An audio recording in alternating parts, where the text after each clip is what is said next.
I loved her for 6 years before she kissed him. The sentence is small enough to fit on a page, but the moment itself, how it carved into the world, was anything but simple. It happened under a halo of warm lights, in a room that smelled like lilies and expensive perfume, with 100 polite faces turned toward us and a long table draped in white. Everyone was supposed to be celebrating. Instead, someone pressed pause on the sound of the room and held it there, like a hand over a record player. The applause stopped mid-clap, glasses hovered, conversation thinned to a wet collective intake of breath. She stepped forward, deliberately. Her dress was the pale that I had chosen with my clumsy care months earlier. She had laughed the day I suggested it. The laugh that had once made my chest ache with something tender and foolish and absolute. Now she looked like someone conducting an experiment. She did not look at me. He was beside her in the way that people who've been given freedom lean in toward what they've been promised. Gu Yunuan, my upperclassman, my shadow, the man whose return from abroad had pushed satiny threads of tension between us for months, had the air of someone who never had to try very hard. He smiled in a way that made others smile back, the practiced kind of warmth that can be mistaken for sincerity. She reached up. There was a flash, that sudden, obscene intimacy of skin against skin, and then the kiss. I remember the metallic tang of my own saliva, how the world blurred at the edges like an old film. The sound in the room condensed to a single long silence, as if someone had taken the orchestra away and left only the hollow ring of metal instruments. For a second I did not move. My feet, which had learned to stand beside her for years, felt unfamiliar under me. Then, cleanly and with a kind of careful intent I had never allowed myself before, I stepped back. It is easy to describe that step in 2 words. He walked away, and everybody hears it with the dramatic timing of a stage line. But walking away was not an accident. It was not the collapse of a man stunned into silence. It was a deliberate unfastening, the tightening of a decision that had been organizing itself for years inside a man who had been taught to be patient. I lowered my shoulders as if I might no longer bear the weight of being someone who waits. I turned my back on the shimmer of those lights, on the faces that had become complicit witnesses, and I walked out of the hall into a night that felt foreign and merciless. The walk lasted maybe the length of a song, or the time it takes for an exhausted crowd to realize they must either follow or pretend not to have seen. I felt nothing spectacular in that instant, no cinematic swell, no sudden freedom. There was only a small, precise shut-off in my chest, like a valve closing. I had loved her for 6 years. The love that day was not suddenly gone. It was simply refused a place to sit inside me any longer. If this is the moment that you came for, wait. There is so much that drifted into it. The years that let this happen, the people who pushed us into each other's stories, the quiet betrayals no public curtain ever reveals. If you want the full unraveling of what led to that kiss, stay with me. I try to remember the beginning without making it sound like something I earned. We met in a club where college kids practiced songs until the coffee grew bitter at the bottom of a styrofoam cup.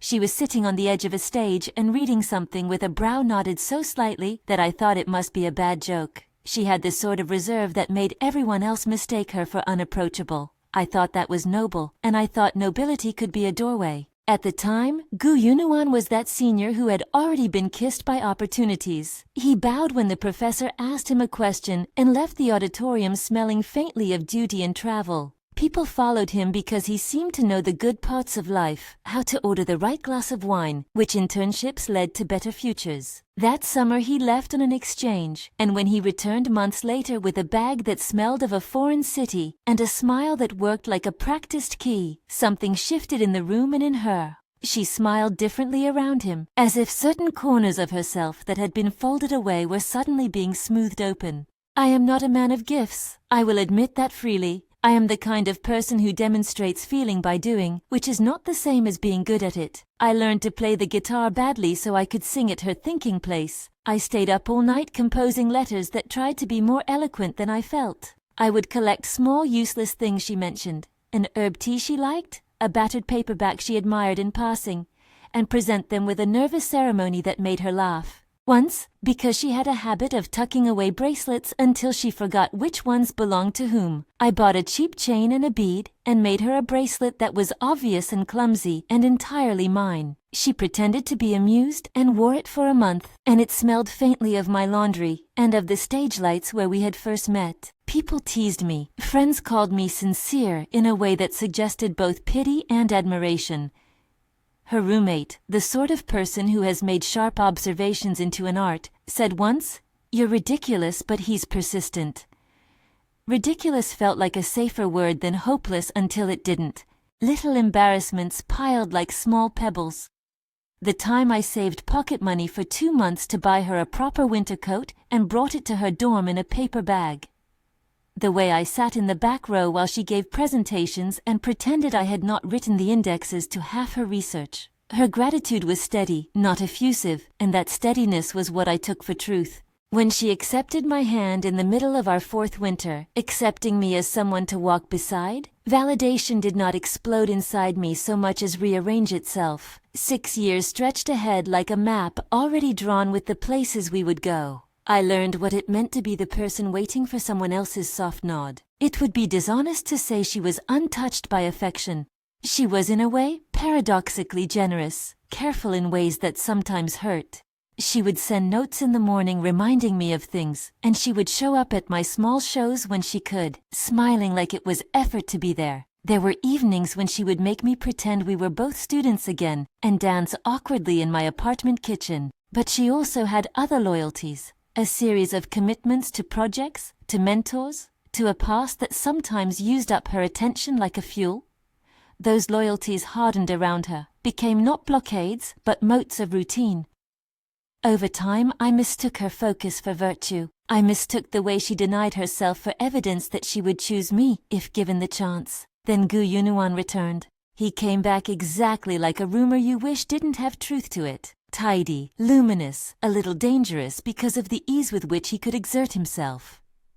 He kept in contact, at first, with everyone who had ever been shown a kindness by the college. Old professors, acquaintances, the club where we'd all shared stage lights and cheap applause. For complicated reasons I could not name then, when he appeared in our orbit, things changed not because she loved him more than me, but because he had a way of being where she needed him, in the exact way I was not. He remembered names. He took notes for her when a professor lectured. He left small packages addressed to her at the desk of the club. Rumors are discreet beasts that do their work in back corridors. A broken bracelet, how petty it sounds when you say it aloud, was where one rumor started.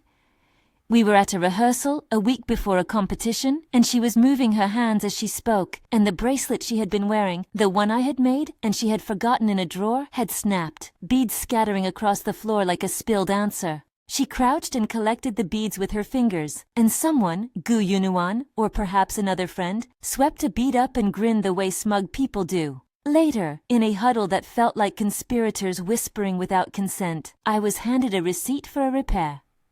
The price read like a lie, far beyond what a handmade trinket should cost. Someone had paid for it in a way that suggested the gesture was meant to be seen.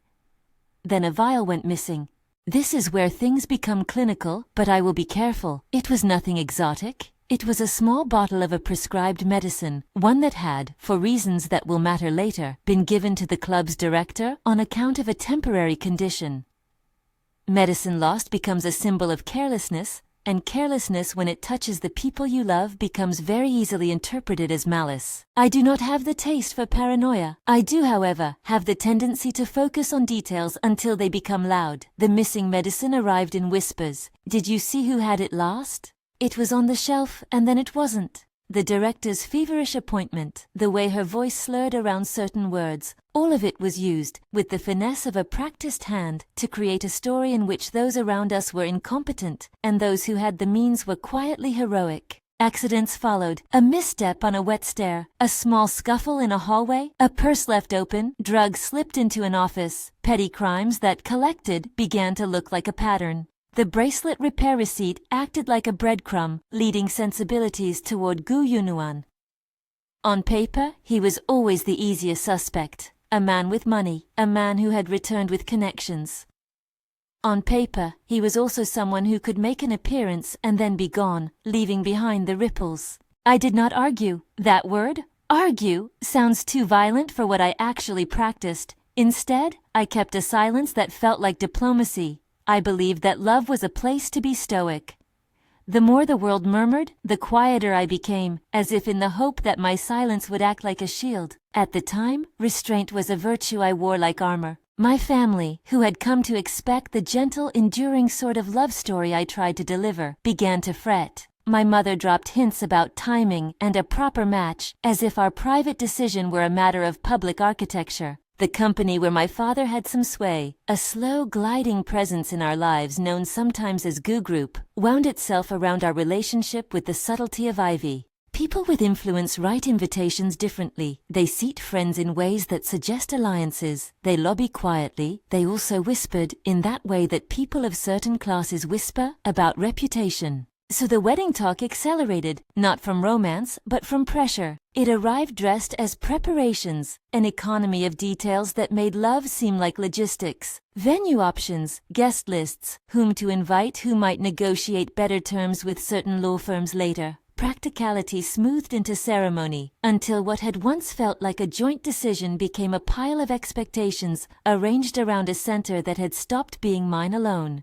In the middle of all this, Gu Yunuan and she alternated between laughter and gravity, moments of genuine intimacy that were sometimes a public kindness, sometimes a private thing I was not privy to. I watched that intimacy the way one watches a skylight, recognizing that it reveals what it wishes to and hides a lot more.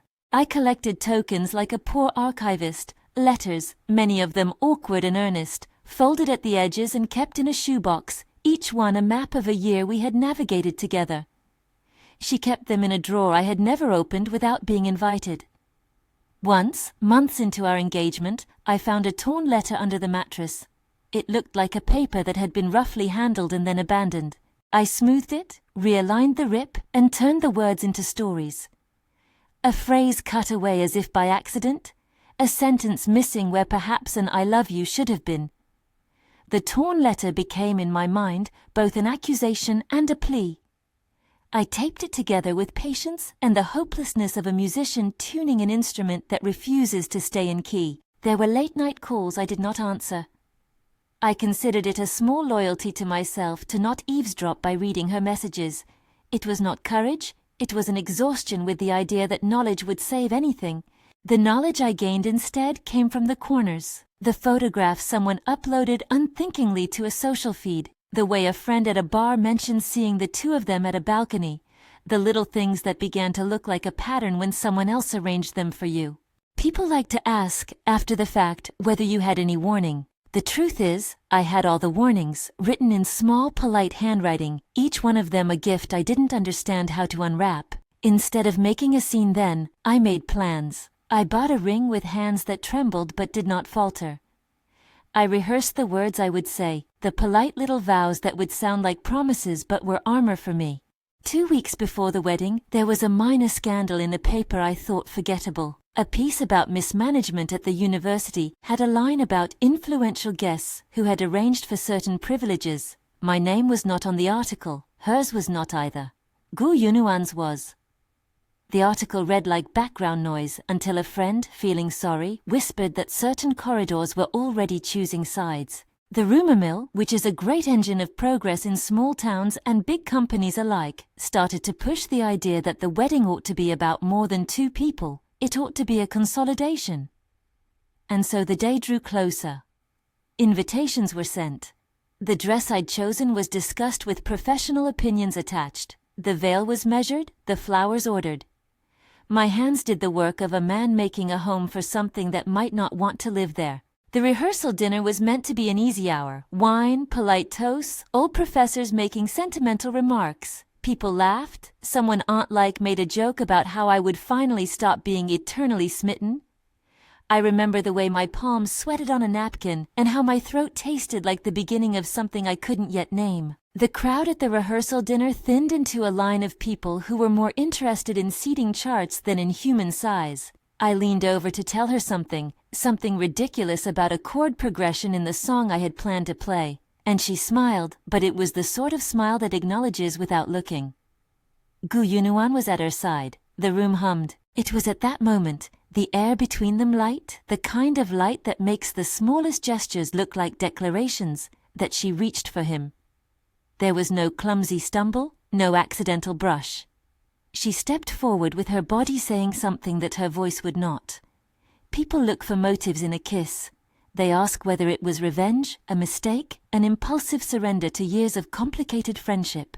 When someone kisses a man in front of her fiancé, the world wants the move to be clear-cut, passionate, illicit, mean. The truth is often ragged. I was not meant to see it. That is what made the publicness of it sharpen into betrayal. It looked deliberate not because it had been premeditated, but because those who watched it interpreted it through the social frame that had been building for months. A man with influence chooses to make himself visible. A woman who has been praised for restraint suddenly chooses to disregard it. People make narratives to suit their prejudices, and the narrative that fit that night was deliciously simple, an affair exposed. When the lips met, the room changed. Time slowed down like a slow shutter click. I could hear a fork clink on a plate somewhere behind me, a sound that lasted a full heartbeat longer than it should. The beat of my own heart was a staccato I could not control. For a moment, everything conspired to make that minute feel eternal, and then I walked away. There was no dramatic sweep of arm or denouncement. I did not shout. I could have, and in the farthest corners of my mind, I imagined making a spectacle of the betrayal, of revealing the receipts and the whispers and the broken bracelet. People imagine all sorts of revenge, accusations flung like paper, lawsuits, phone calls at dawn. Instead, I left the room quietly, because there was a dignity in my refusal to be the actor in someone else's play. Outside, the air hit my face like an accusation. The night was rain-humid, the pavement reflecting lights like shallow mirrors. I walked until my shoes no longer felt the rhythm of a practiced life. I did not know where I was going. The walk was more of a leaving than an arrival. I could hear my name being said behind me, small voices flailing for closure, for an explanation, for the comforting noise that a partner will make when the world asks for one. When I reached a bench under a street lamp, I stopped. The city was alive in the distance, unaware of the small domestic collapse it had just witnessed. I sat and took my hands off the weight I had carried for 6 years and placed them in my lap as if they were objects someone had finally put down. A woman 2 blocks away laughed into a phone. A bus drove past, leaving the smell of old upholstery and the residue of anonymous lives. The ordinary things around me felt cruel because they continued. I thought of the bracelet, the clumsy string of beads, the receipt showing a repair done in a shop that only took cash, the way someone had made a show of paying for it as if to buy an image. I thought of the letters in the shoebox, each one holding a small part of our timeline like a fossil record. I thought of the missing medicine, and how a thing as mundane as a vial could rearrange trust like tectonic plates under an ocean. The human heart is a fragile geography. Small movements shift everything. I am not proud of how long I waited. Perhaps, had I left earlier, some things would have been different. Perhaps I would have spared myself the slow corrosion of doubt. But patience is a commitment too, one that can become a trap. I had been patient until patience was no longer an act of hope, but a habit of self-erasure. A message came through my phone. I kept it closed in my hand for a long time, something I had learned to do when words could be knives. Suspiciously unsigned, it told a small, horrible, precise piece of truth. A photograph attached, time-stamped earlier that night. In the photo, taken from an angle that suggested someone was watching through a half-open door, were me and her. No, not us. It was her with Gu Yunuan, clothes in a way that looked both tender and staged, one arm around her waist, one hand brushing a strand of hair behind her ear. It did not show the kiss, it showed everything that led to it. The message was anonymous but felt like an accusation delivered by an enemy who knew where to aim. I sat with the phone in my palm and felt the room of my life tilt. I thought of confronting the obvious author of the photograph, of calling her and demanding an explanation. But I put the phone down and let it cool like someone damping a fire with water. My intuition was not to perform a scene. My choice to leave was an answer in itself. If she wanted the spectacle, she could have it. I would not give my pain to make theatre. When at last I rose to leave the bench, the city had changed. Light traffic became a current that pulled me along, and I followed it, not sure where it would end. My suit smelled faintly of the things from earlier that night: cologne from a friend, the almonds served at the cocktail bar, the faint ghost of lilies. I took each breath like a small inventory: what I had given, what I had been asked to surrender, what was left. The first hours after a definitive act are often deceptive. They promise clarity, as if a single motion will solve everything. The truth is messier. Walking away did not close the book, it only moved my place marker to a different chapter. There would be gossip and networks aligning, people who would take sides as if they had been invited to a duel. There would be questions I did not want to answer, and some I did. There would be inevitably those who would see me as cold, as cruel, as cowardly. None of that mattered as much as the small, fierce thing that had changed inside me: agency, an ugly word made beautiful by necessity. The days that followed did not arrange themselves into tidy sequences. There were calls, some pleading, some furious. Family members I had not expected to be pragmatic started to talk about image and how these things look. The university sent a blandly formatted email advising students to maintain decorum. Social media gossiped with the bored cruelty of a colony of ants chewing on a fallen apple. At home, late one night alone in my kitchen, I spread the letters out like a jury. I traced the loops of her handwriting, the places where the ink smudged when she had written in haste. One letter, older and folded down the middle, held a line I had loved because it sounded like the simplest truth: "I think I will never be brave like you." The sentence now read with a different gloss. Had I been brave, or had I only been quiet? I couldn't tell. Then, a week after the kiss, a photograph arrived that changed the geometry of suspicion. It was taken outside the club. A low-quality image, grainy, but clear enough to show Gu Yunuan slipping something into the director's bag while the director's back was turned. The object looked like what we had been missing: a vial. The angle suggested it was not accidental.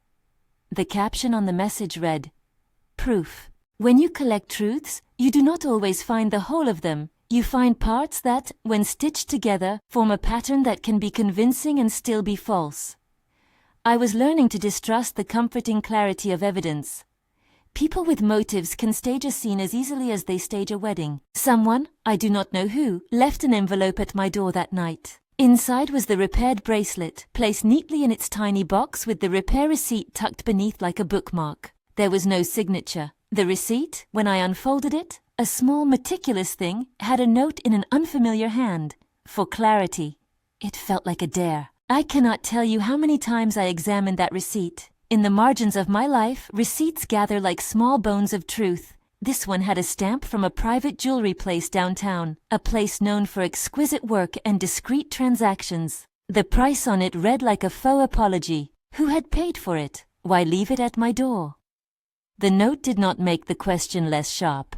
After that, the world did something I had not expected. It began to politicize our private grief. Board members at Gu Group began to ask probing questions about the alliances our wedding would have consolidated. There were phone calls from people who had a vested interest in the marriage for reasons that had nothing to do with our affection for each other.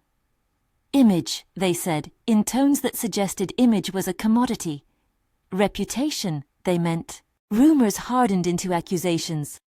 Someone suggested that Gu Yunuan had been acting on behalf of a competitor, a whisper of corporate games so that the wedding, properly aligned, could make the wrong people, our people, lose leverage. The idea seemed simultaneously ridiculous and plausible in a city that ran on favors.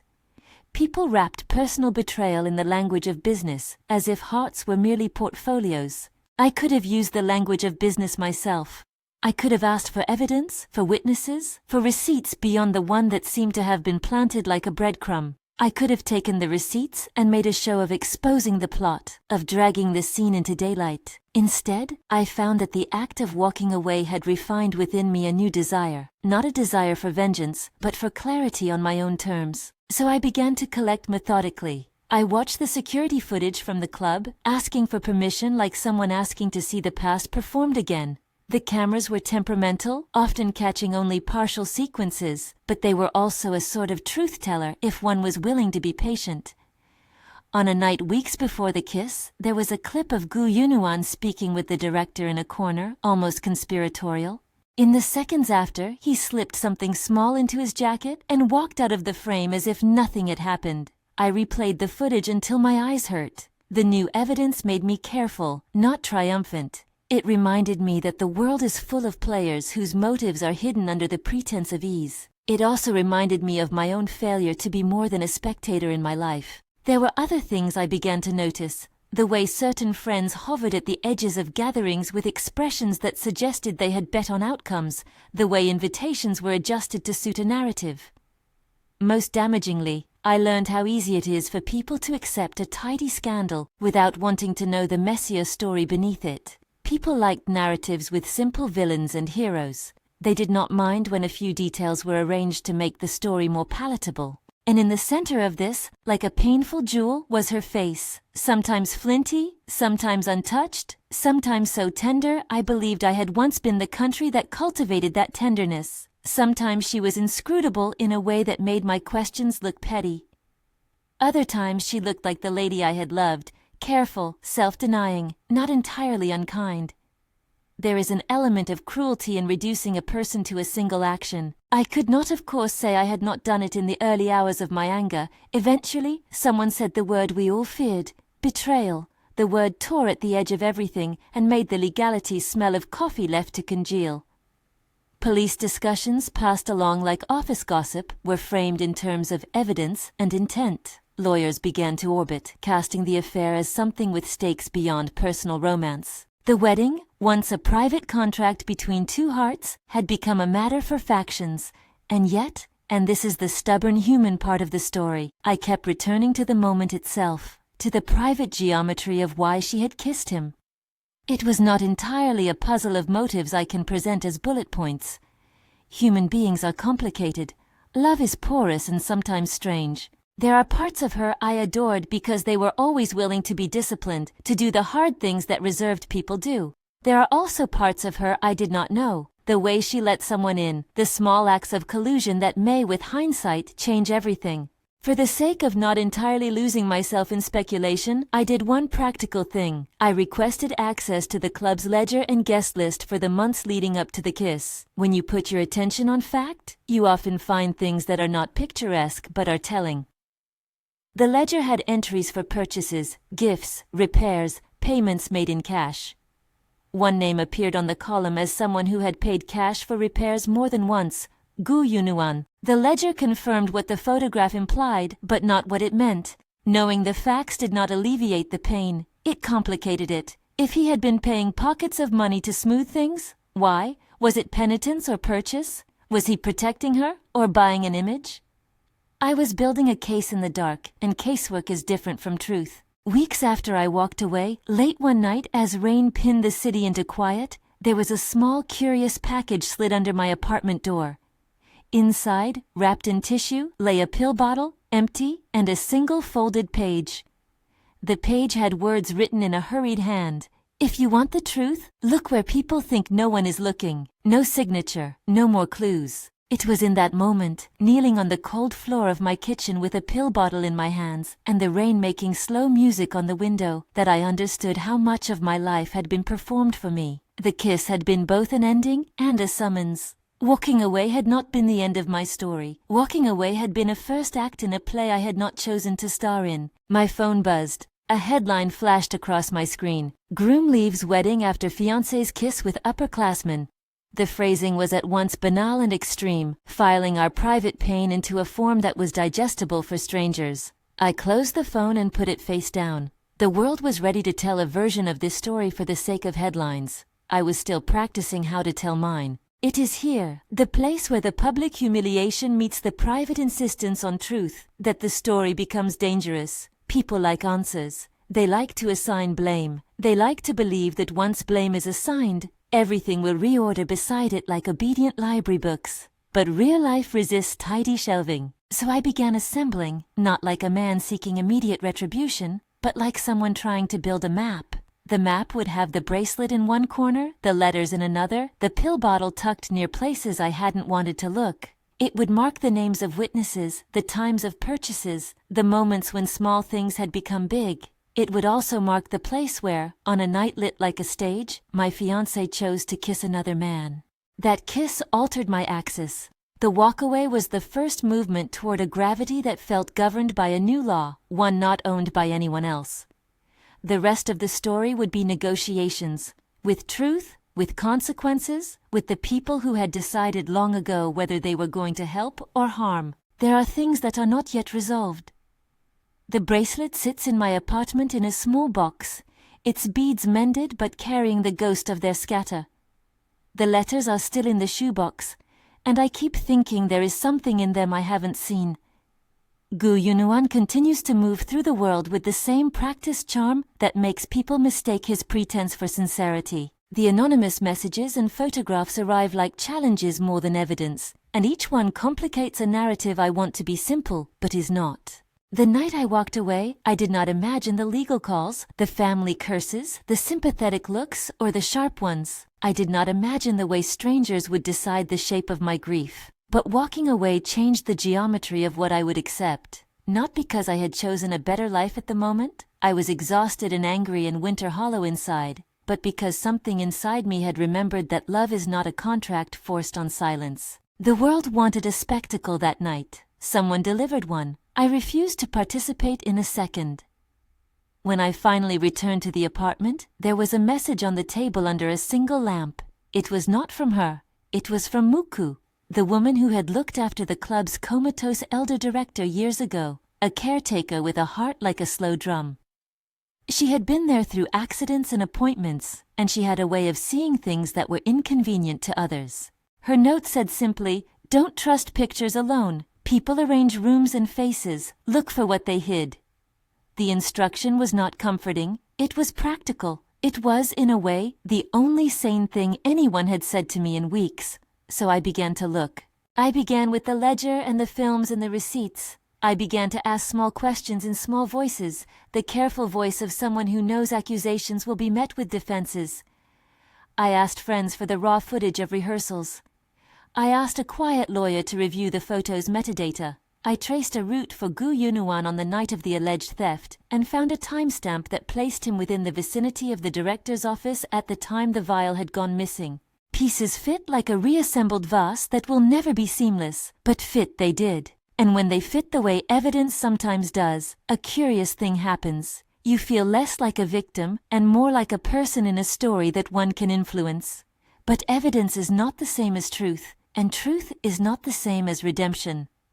The things I was collecting promised not to make the pain evaporate, but to at least answer the questions other people kept asking.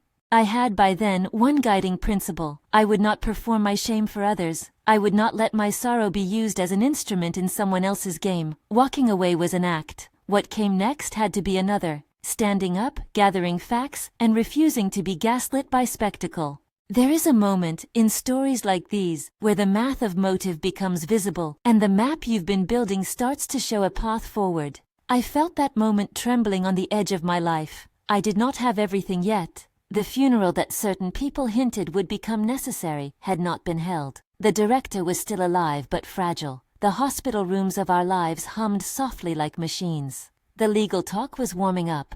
But the turn arrived not as a single trumpet, but as a series of little notes that, when put together, made a melody I couldn't ignore. The director's breathing grew shallow. Then there was a sudden, sharp decline that quickened talk into action. The hospital corridor took on a sterner color.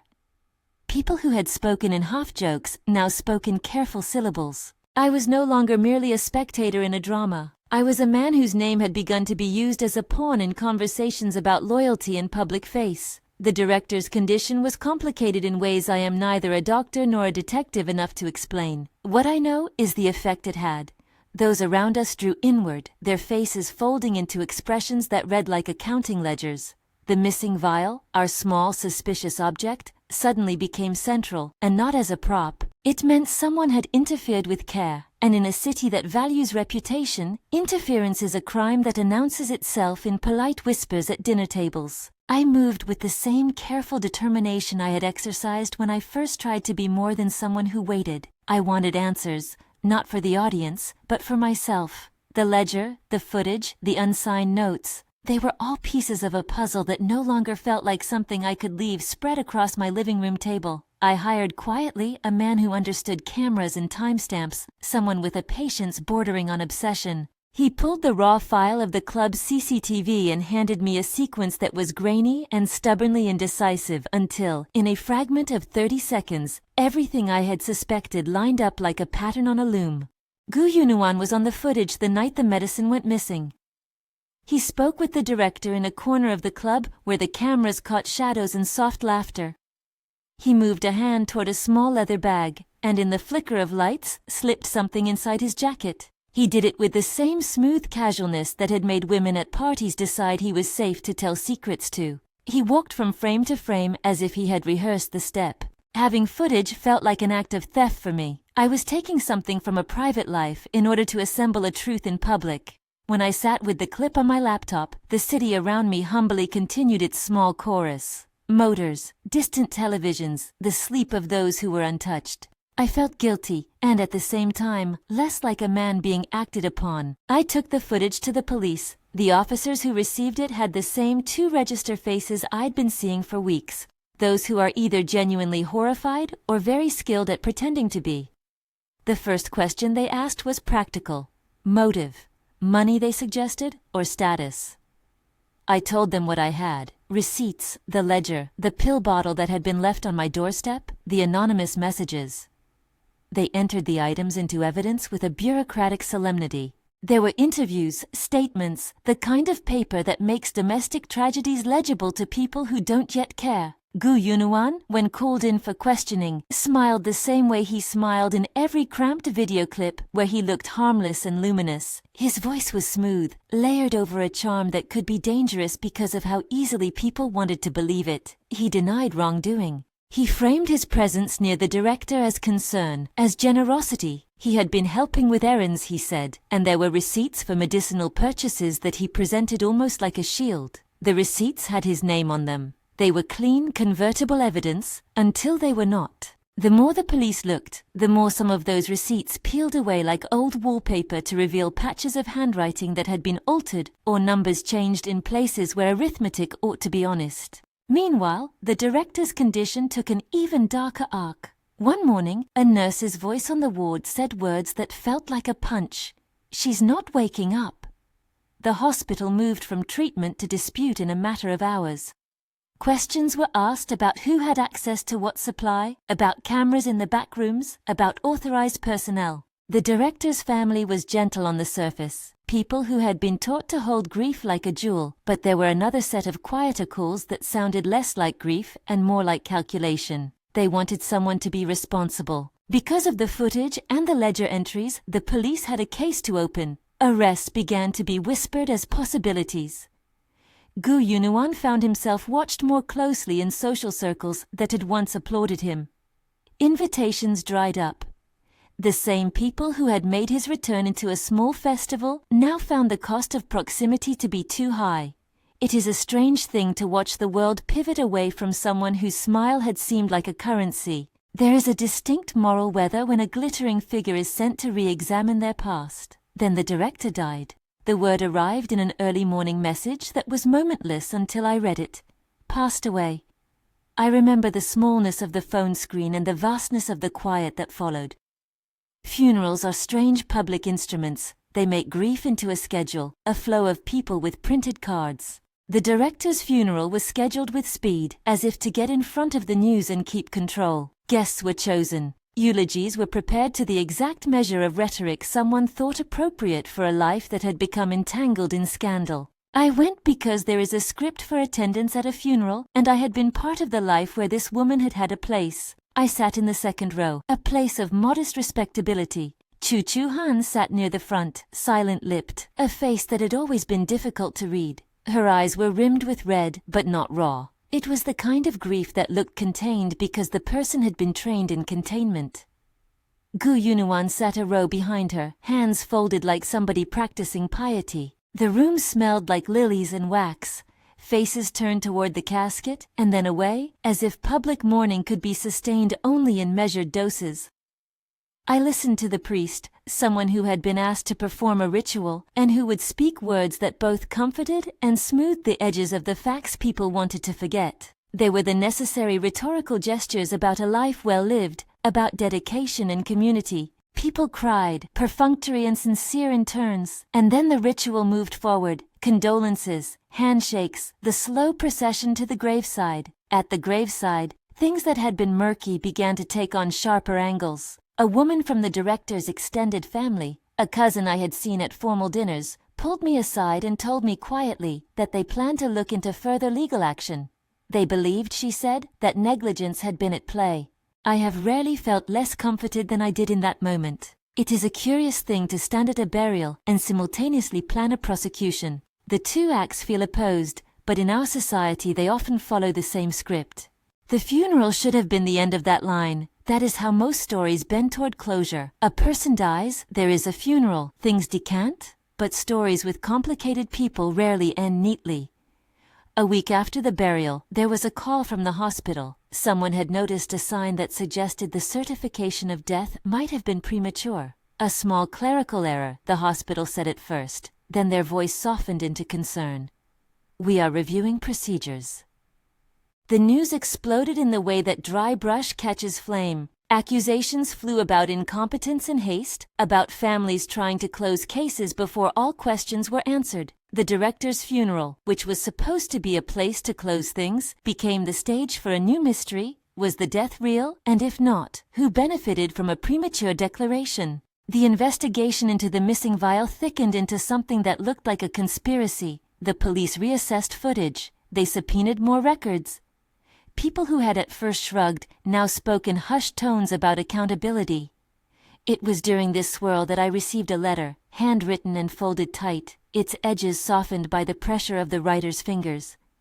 It was from Chu Chu Han. She did not come to me directly at first.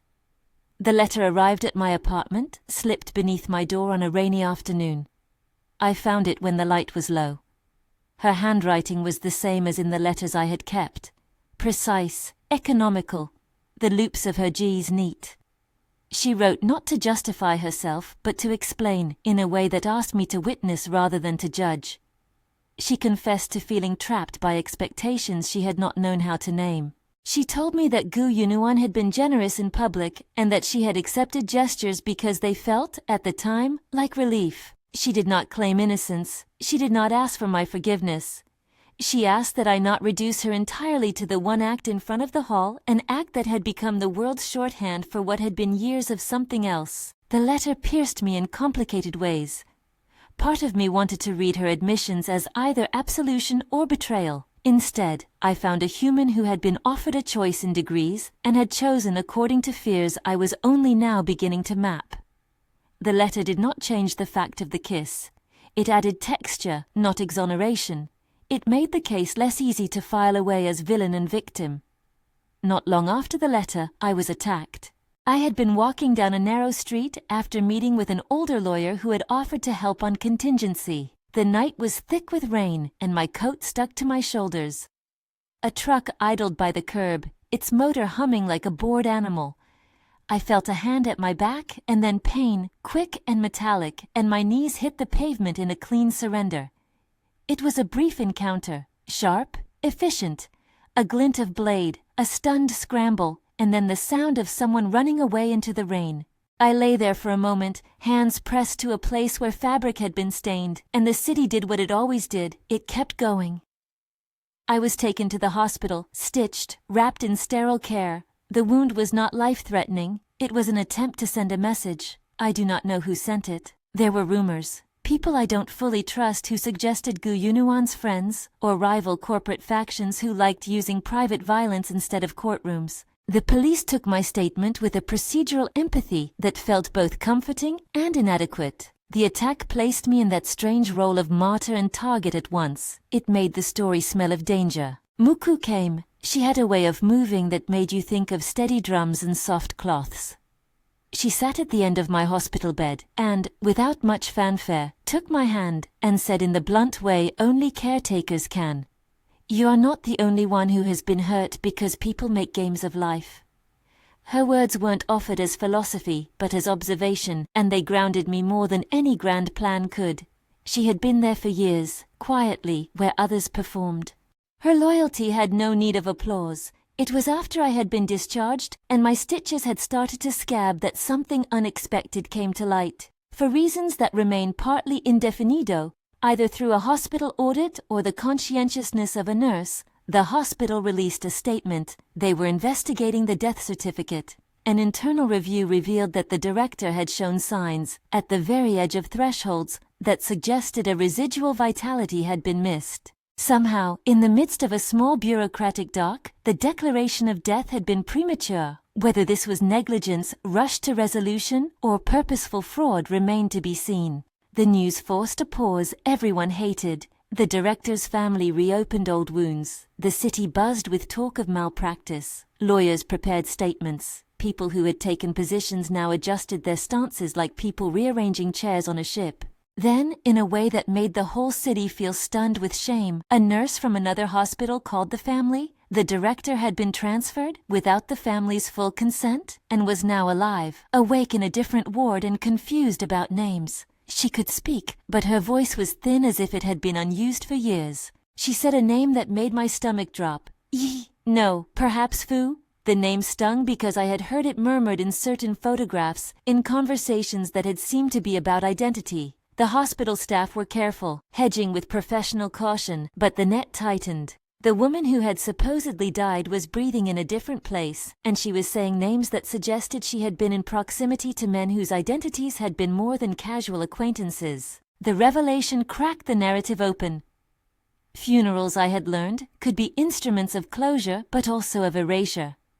Perhaps someone had hoped a burial would quiet questions, but a premature interment, discovered and undone, has the particular power to rile every conscience. It made people angry, defensive, suddenly alive to the possibility that they had been used. The police called it a procedural error on the surface, but beneath the surface were possibilities I did not want to name. Had someone arranged a death to bury evidence? Had there been an attempt to control a story by closing it forever? Or had a chain of bureaucratic missteps simply collided with human error? I found myself sliding along a spectrum that ranged from petty domestic manipulation to outright fraud. Gu Yunuan was questioned again. This time the officers were less indulgent of charm. They asked about receipts and their provenance. They presented a timeline that placed the missing medicine, the repair payment, the CCTV clip. His smile thinned into something that could be mistaken for irritation. Under pressure, people show their architecture. The scaffolding of their choices becomes visible. He denied wrongdoing in the way people trained to evade truth do, with partial facts and a small practiced anger at being accused. There was a private meeting in a room where fluorescent lights made everyone look honest. The director's family wanted to know whether I intended to pursue this legally. They wanted to know what I had seen in the footage and whether I could give them testimony that would hold up. I could have chosen retribution then, parade what I had like a banner, but I had learned the economy of quiet. I told them honestly what I had, that I had pieces that fit but not the whole picture. There were people who nodded with the grim satisfaction of those who like closure. There were others whose faces were blank canvases of calculation. The atmosphere hardened. Gu Yunuan's social capital peeled away like paint. People who had once found him flattering began to make excuses and withdraw invitations. The same networks that had suggested the wedding would solidify power now recoiled from the glare of scandal. Yet in the private hours, away from the police reports, something else happened that hurt more than any legal charge. I received a package at my door late one night. Inside, there was a small box. When I opened it, the bracelet I had made, the clumsy gift I had soldered together with cheap beads in a naive hand, sat inside, repaired and polished as if by a jeweler. With it, a short note in her hand. I'm sorry for how this turned out. No plea, no explanation, only that olive branch rendered in handwriting. The return of the bracelet was a complicated mercy. It felt like a small return to me, but it also felt like a closure forced into a shape that was not mine to grant. I thought of the repair receipt left earlier at my door like an accusation. Who had paid for this repair? Did she pay for it to make me feel better, or had someone else quietly invested in an image of resumption?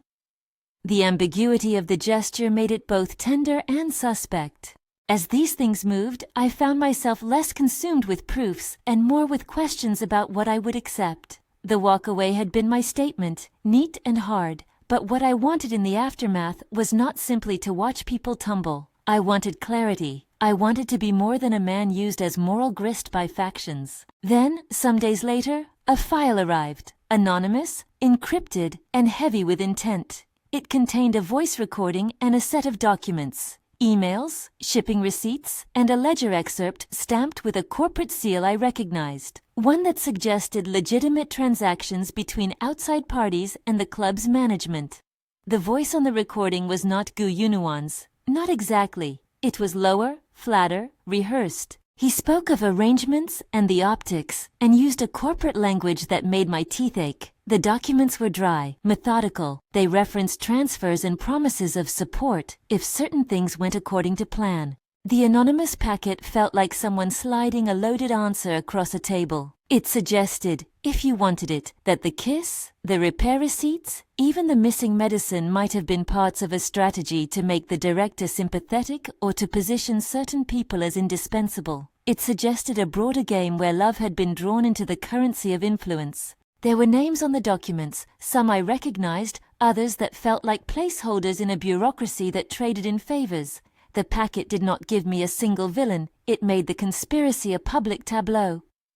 I began to suspect that no single person had been fully in control. That can be a comfort and a terror. Comfort, because the worst of intentions may be shared, and not the product of a monstrous singularity. Terror, because the culpability is diffused, and thus harder to punish. As the legal net tightened around the missing vial and the video evidence, the social consequences spiraled in ways that were not purely punitive. The wedding, which had been planned as a consolidation of ties, was now a repository of embarrassment. Invitations were retracted. Venues called with regret.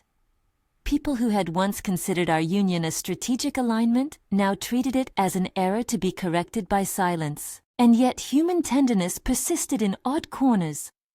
Muku showed me a scrap of paper she had kept, a note the director had once written, praising a small kindness I'd shown years before.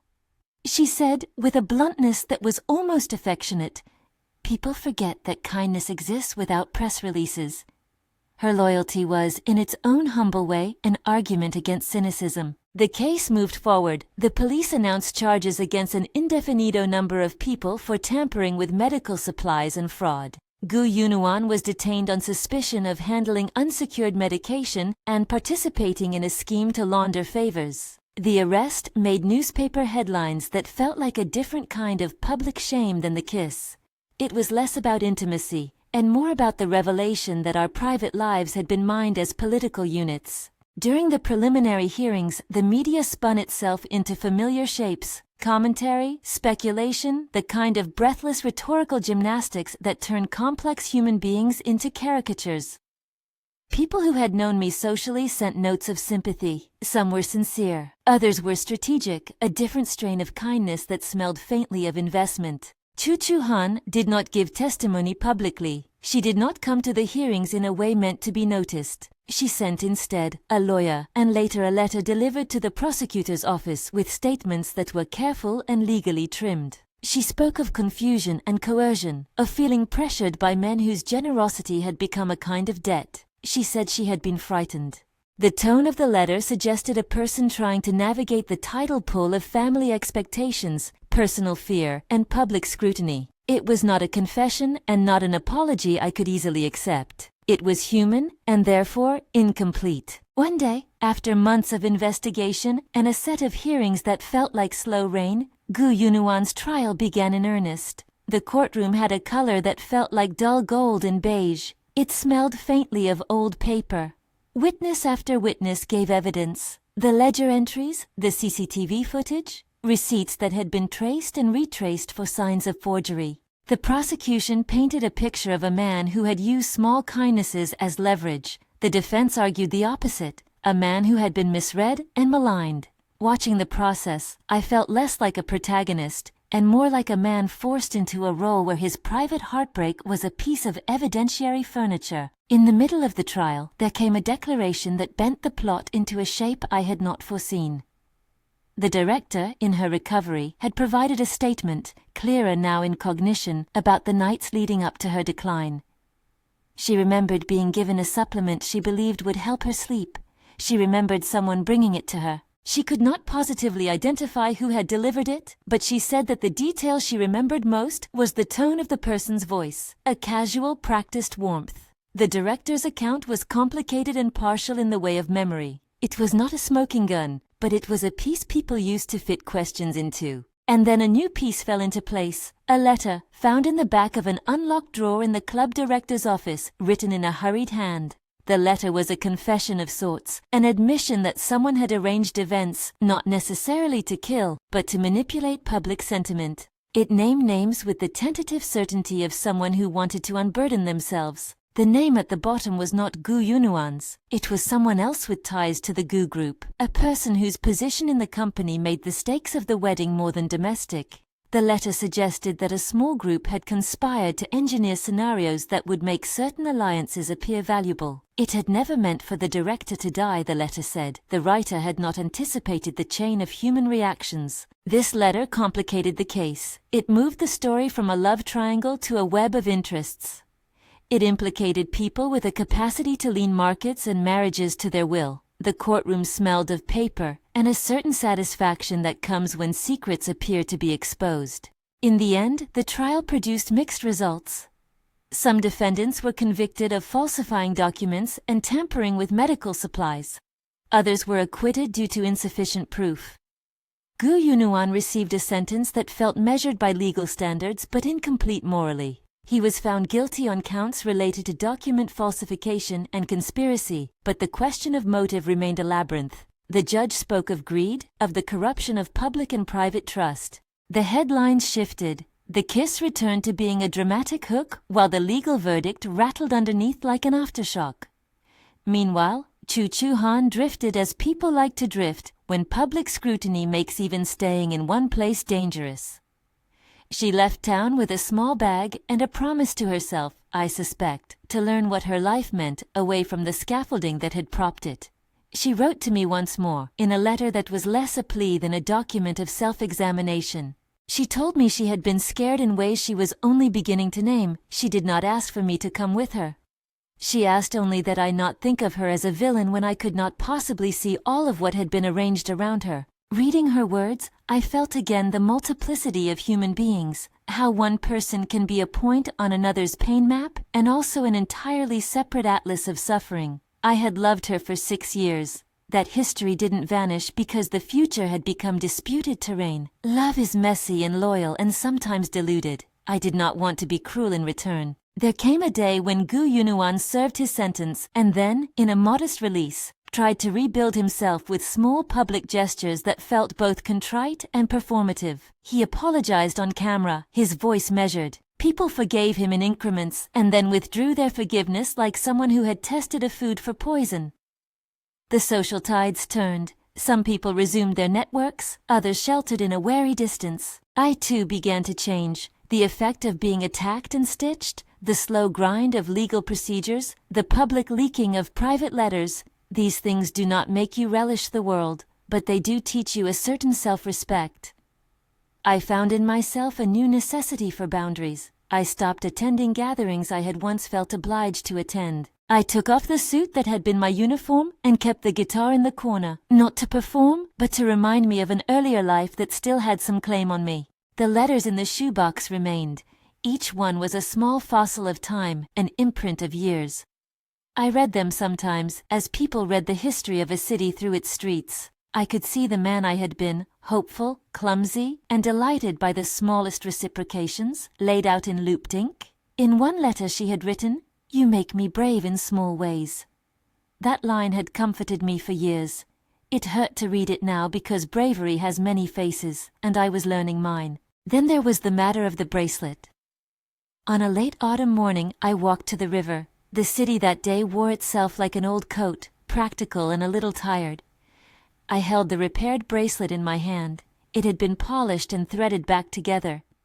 It was no longer the clumsy thing I'd made, but something with a sheen that made it almost unrecognizable. I could have kept it as a relic of what had been.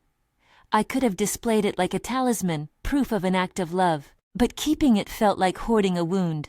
At the water's edge, where the river reflected the clouds in a way that made the world look like a painting, I opened my hand and let the bracelet fall. It spun once, twice, and then sank with a small reluctant bubble. Watching it disappear was both nothing and everything. It was a symbolic act, I knew. It would not erase the years of care I had invested, nor the pain I had suffered. It would, however, be a way of marking that certain possessions, tokens of pain and hope, did not have to anchor me forever.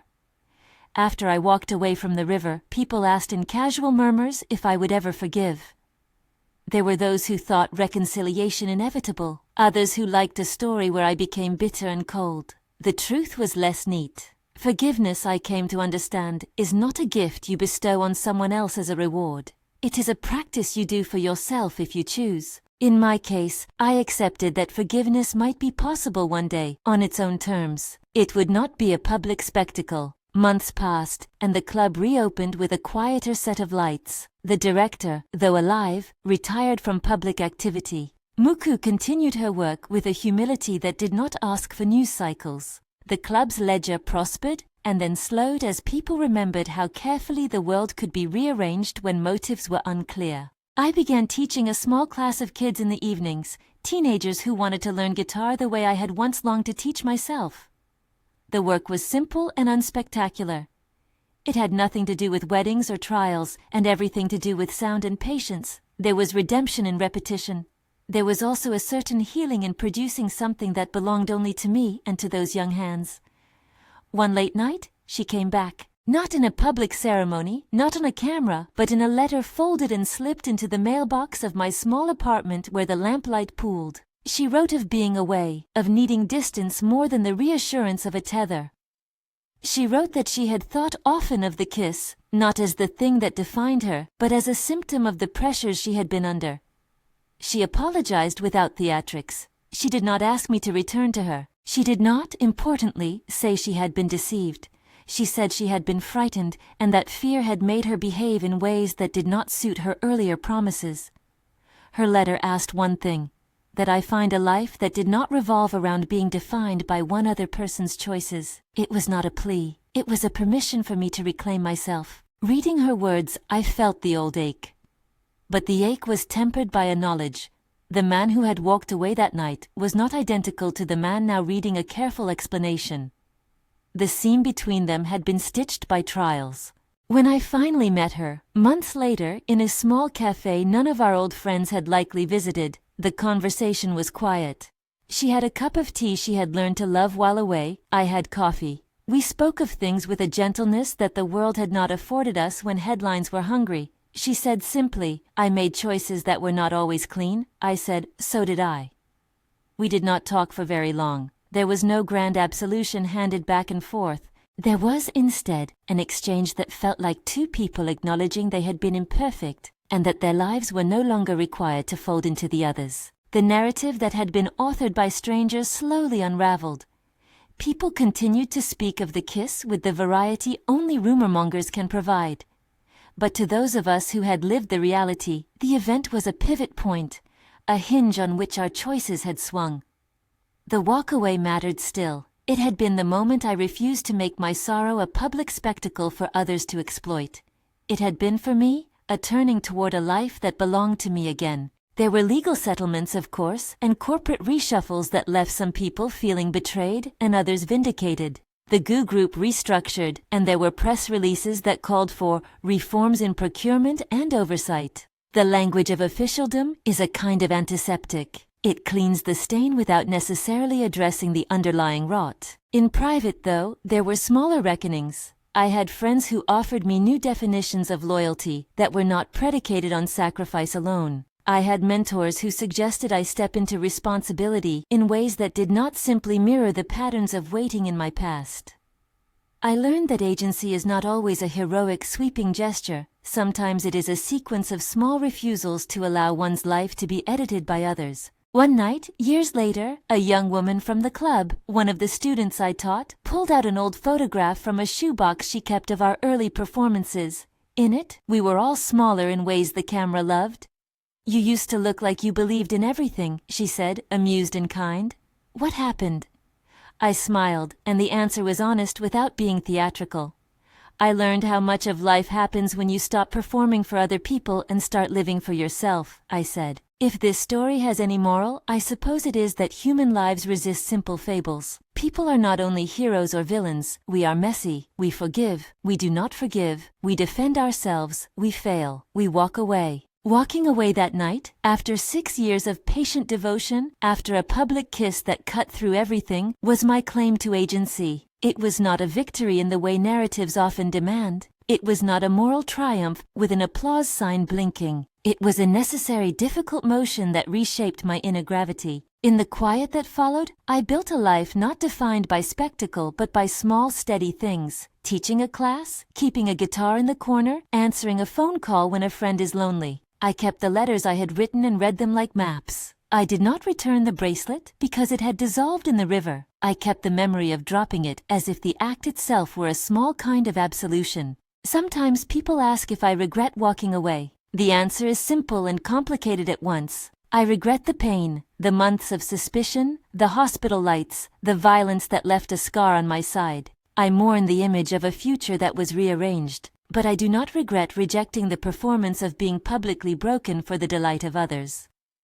That refusal, more than anything else, was a reclaiming of authorship over my life. Once, at a low moment, someone said to me, sly and cruel, that the kiss had been the worst thing, that I had failed by letting it stand. My response then, as now, is the same. I did not walk off in anger. I walked away to keep a piece of myself intact. That is not always an easy path. It is not always righteous. But it was mine. In the end, the story closed not with a grand reconciliation, nor with a dramatic retribution, but with small life continuing, lessons taught, music played for people who felt like they mattered because they were students and not props, dinners eaten alone or with friends who required no explanation.